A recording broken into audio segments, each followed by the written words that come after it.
Hello, friends. Are you a gig worker in India working with platforms like Swiggy, Zomato, Ola, or Uber, or even a content creator if you are working for somebody else?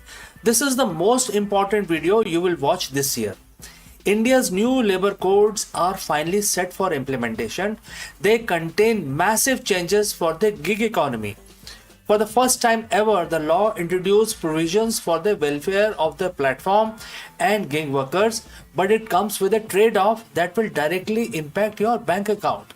How? Let's find out. Stop scrolling. If you are a Swiggy delivery partner or a Zomato rider, an Ola driver, or any other app based gig worker in India, the way you earn, the benefit you receive, and even your monthly take home cash is about to change dramatically. This also includes people who are, making content for others. For years, you were invisible. You were neither a full time employee nor a simple contractor. You were a gig worker, and the government had no laws to protect you. That loophole is now closed. The Indian government has finally notified the four new labor codes and they are historic. But history comes with complexity. This video is only a guide you need to understand the biggest changes coming your way. One, the new social security net, and two, the painful truth about your take home pay. Let's start with the good news. The absolute game changer, which comes from the code on social security, and the year is 2020. That was the old law which was notified back then. For the first time, India's law officially defines and recognizes the term gig worker, and that's a huge win. The law mandates the creation of a social security fund for gig and platform workers.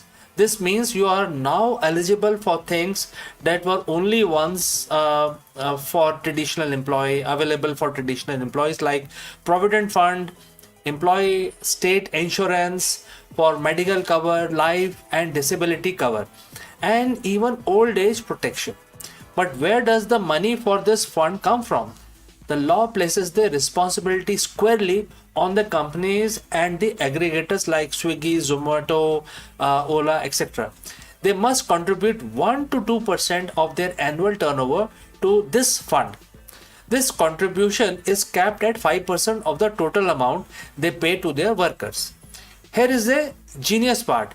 This is an Aadhaar linked universal account number, UAN.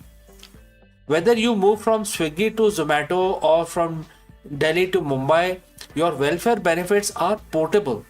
They move with you.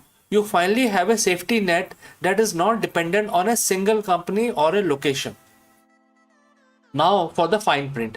While the law is notified, the actual rules are still being finalized by the states.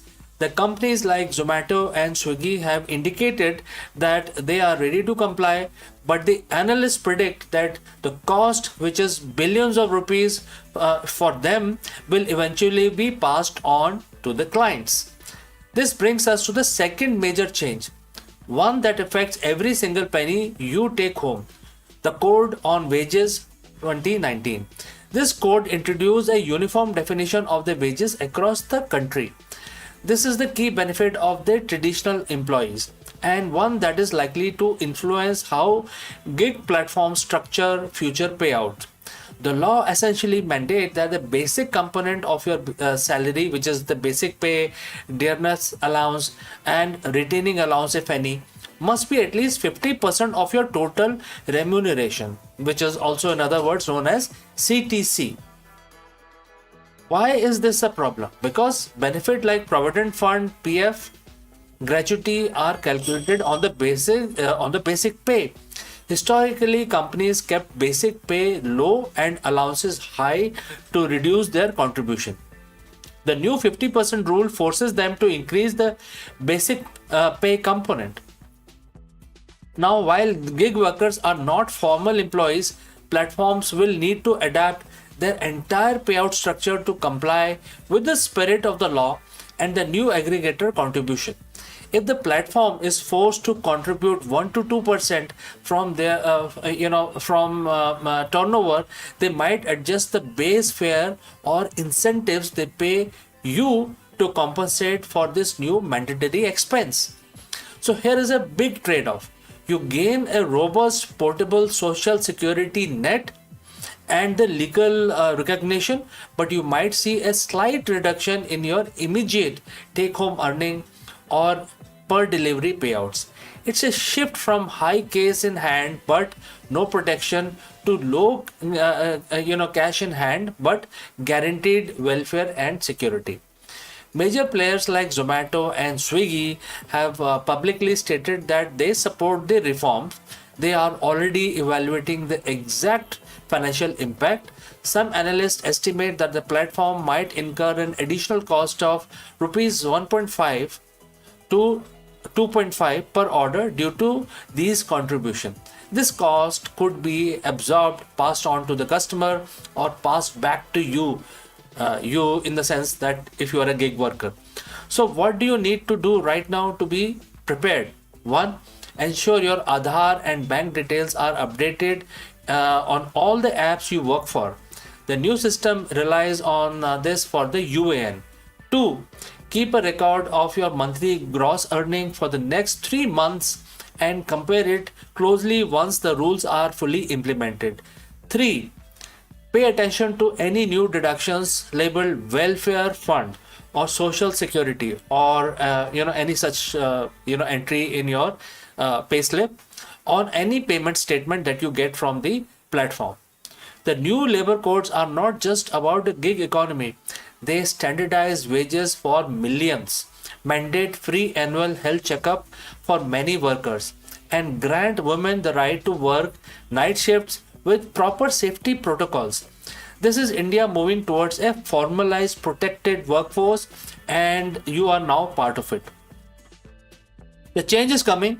It brings security, but it may also bring temporary squeeze on your wallet. Knowledge is your best weapon. Do not let these changes surprise you. So, what do you think? Are you ready to trade a little bit of your take home pay for the long term benefit of a welfare fund? Let me know in the comments below.